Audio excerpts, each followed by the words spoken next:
right, y'all, what's good? So just found this little video I wanted to watch. Let's put it up on here real quick here. Alright.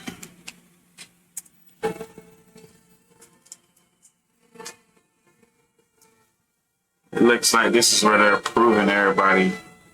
They're basically giving everybody a shot to basically come in.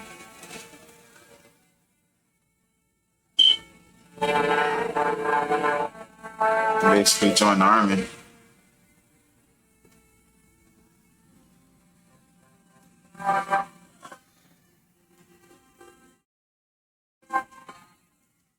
Oh,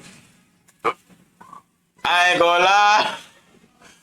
I be so hot right now. Like, hold on, what's going on? You just disqualified me for what? Everybody looking in the back like, yeah, but I look like, you know what I mean? Thousands of young Americans are entering the armed forces, but many others are being rejected. Easy to detect are the physical ills which disqualify a man. Much less obvious are the sicknesses of the mind. Wow, so they saying they basically saying they gonna look at you.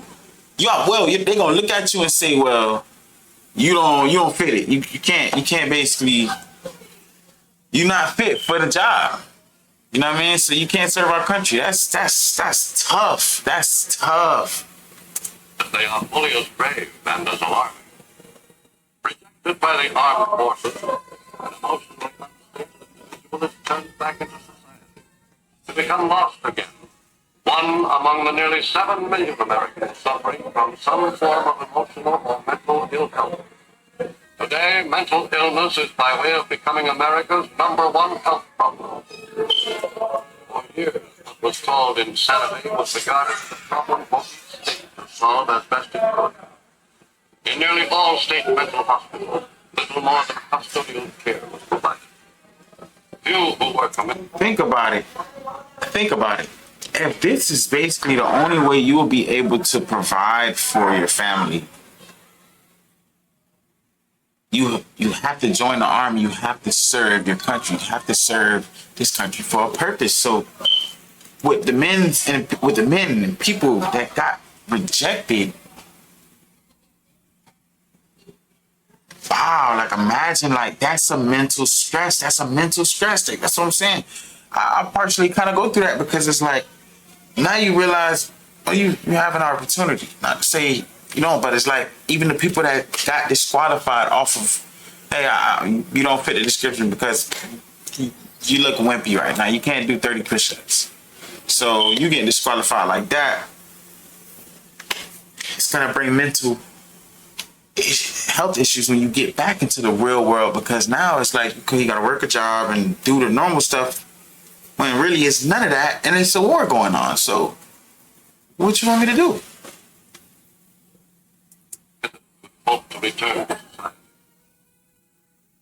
Many whose illnesses were comparatively mild at the start became increasingly worse until all hope of recovery vanished.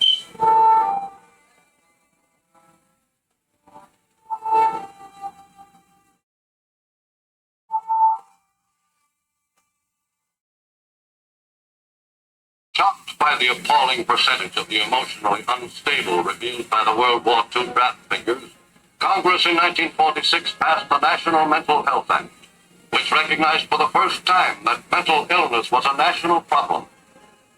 Witness to the government's intention to act is a huge modern building going up at Bethesda, Maryland, to house, among other groups, the National Institute of Mental Health, created by the National Mental Health Act. Whoa. What's that? I just built a button again on base 44. Guys, that is You crazy. just built an app. Impossible. Keenly aware of the tremendous problems ahead is Dr. Robert H. Felix, director of the vast new project.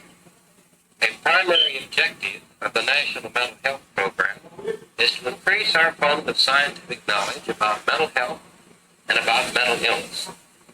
Meanwhile, we should make full use of existing knowledge. We're not doing this. Why? Because there are not enough community mental health services, because there is not enough public understanding of the importance of mental health, and because there are all too few skilled mental health workers. Largest U.S. training center for mental health workers is Topeka, Kansas. Run that back. See what he said? And because there are all too few skilled mental health Run it back. He said, because there is not enough public understanding of the importance of mental health, not enough public understanding of the importance of mental health. and because there are all too few skilled mental health workers. And because there are all too few skilled mental health workers. Like, saying, come on. Largest U.S. training center for mental health workers is Topeka, Kansas, where 3 separate hospitals cooperate in an intensive program. Located at Topeka is the famed Menninger Clinic. Its teaching staff makes possible a 3-year training course for about 100 doctors who use the facilities of the cooperating hospitals. Dr. William C. Menninger, General Secretary of the Menninger Foundation, was Chief of Neuropsychiatry for the U.S. Army during World War II. His brother, Dr. Carl A. Menninger, is a trustee of the foundation and its Director of Education. Training is available not only for doctors, but also for other psychiatric personnel. To Topeka has also come the Veterans Administration, which cooperates in the effort to build up adequate personnel. Windsor Hospital, with 1,400 beds, is one of its largest training hospitals. Psychiatric nurses and psychiatric aides spend more time with patients than any other members of the hospital staff. Their role is major, and their professions grow in stature year by year.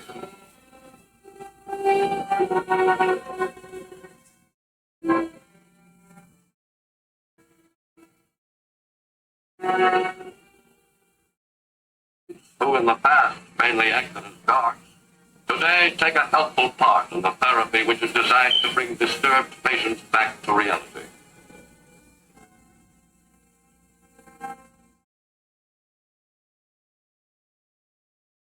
To be eligible for training as a psychiatrist, the doctor must be a graduate of an approved medical school and must have completed 1 year of general internship in an approved hospital. When the young doctor enters psychiatric training, he finds he must learn new procedures, terms, and treatment methods. One thing is most familiar, and he is reminded of its importance regularly, and that is the physical examination. In today's belief that almost every illness is a combination of physical and emotional factors, the psychiatrist must be able to diagnose and prescribe treatment in the light of both.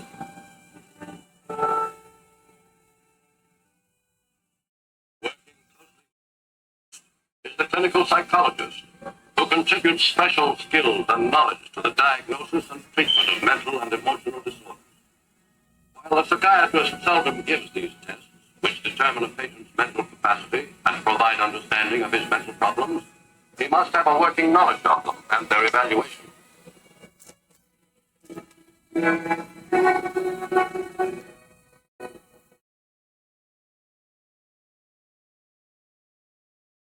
The psychiatrist must also learn the vital importance of taking the patient's history in a way which will establish confidence and encourage the patient to recall seemingly unimportant details with complete freedom. I'm going to answer you some very specific questions, Mr. Jones, but we won't have you here very long. If you have no objection, you just answer them, and if you have some objections, then say so, and we won't go on with those questions. Now, I'd like very much to know about your babyhood. Were you told that you ever had any difficulty with feeding or anything of that sort? No, not that I remember. You started school about what age? About 5 years old, I was. And where did you start? In school, in kindergarten? Yes. How did you get along?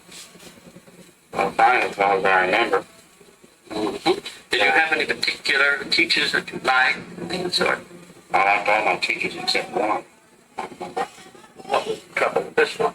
No, she just scared me most of the time. Holler at me and I'd run outside. Vomit. Let's see. As his training progresses, the young psychiatrist learns the various techniques which will be at his disposal and how to use them. Among these are such